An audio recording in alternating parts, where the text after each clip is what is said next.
আসসালামু আলাইকুম আমার দিনের বোনেরা, আমার দিনের ভাইরা ভালো আছেন তো?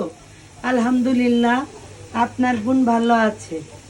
এখন আমি লাল শাক রান্না করব, কিন্তু আমি লাল শাক কোনো শাক আমি কখনো সিদ্ধ করে ভাপ দিয়ে ফেলি না, শুধু কচু শাকটা ফেলি, যেহেতু কচু শাকটা গলা চুলকায় তাই।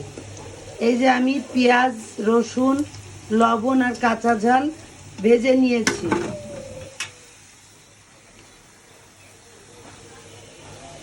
আর এই যে লাল শাক ধুয়ে রেখেছি, আমার ভাজা হয়ে গেছে। আমি এখন লাল শাক দিয়ে দেবো। বিসমিল্লাহ।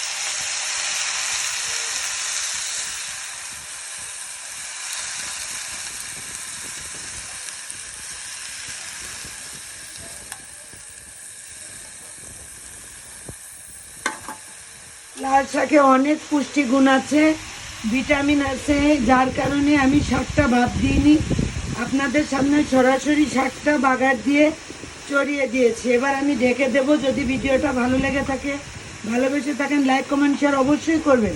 আল্লাহ হাফেজ।